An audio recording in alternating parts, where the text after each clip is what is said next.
Commitments ఎక్కువ, content తక్కువ అన్నట్టుగా ఉంది ప్రశాంత్ వర్మ వ్యవహారం.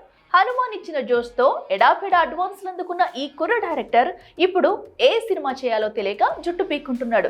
దీంతో డబ్బులు ఇస్తావా లేక ప్రాజెక్ట్స్ చేస్తావంటూ ఇదిగో ఇలా ప్రశాంత్ పై ఫైర్ అవుతున్నారట ఫిల్మ్ ప్రొడ్యూసర్స్. హనుమాన్ ఏ ముహూర్తాన సినిమా 100 కోట్ల క్లబ్ లో అడుగుపెట్టిందో కానీ అడ్డంగా బుక్ అయిపోయాడు ప్రశాంత్ వర్మ. సినిమా సక్సెస్ అయితే ఎవరైనా హ్యాపీ మోడ్ లోకి వెళ్ళిపోతారు. కానీ సక్సెస్ ఇచ్చిన జోష్ లో నిరంజన్ రెడ్డి, సుధాకర్ చెరుకూరి, డివివి దానయ్య, మైత్రి మూవీ మేకర్స్, హోంబలే ఫిల్మ్స్ ఇలా ఎవరి నుండి అడ్వాన్స్ వచ్చినట్టే పాకెట్లో వేసుకున్నాడు. దీంతో ఇప్పుడు ఎవరి సినిమా చెయ్యాలో తేల్చుకోలేకపోతున్నట్ట ఈ కుర్ర డైరెక్టర్. వాస్తవానికి ప్రశాంత్ తో సినిమా అంటే పాన్ ఇండియా సినిమానే. మేకర్స్ కూడా ప్రశాంత్ ని నమ్మే కాసులు కుమ్మరిస్తాయి. అలా ప్రభాస్, రిషబ్ శెట్టి లాంటి స్టార్ హీరోలతో పాటు దాదాపు 10 సినిమాలు ప్రశాంత్ వర్మ పేరు మీద అనౌన్స్ అయ్యాయి కూడా. కానీ ఇప్పుడున్న బిజీలో వీటిలో చాలా సినిమాలకి 5 ఏళ్ల దాకా డేట్స్ ఇవ్వని పరిస్థితి. దీంతో కథ ఇస్తాననో, సినిమా సూపర్విజన్ చేస్తాననో, షో రన్నర్ గా ఉంటాననో ప్రశాంత్ ప్రపోజల్ పెడుతుంటే చేస్తే సినిమా చేయాలి లేదా డబ్బులివ్వాలి అంటూ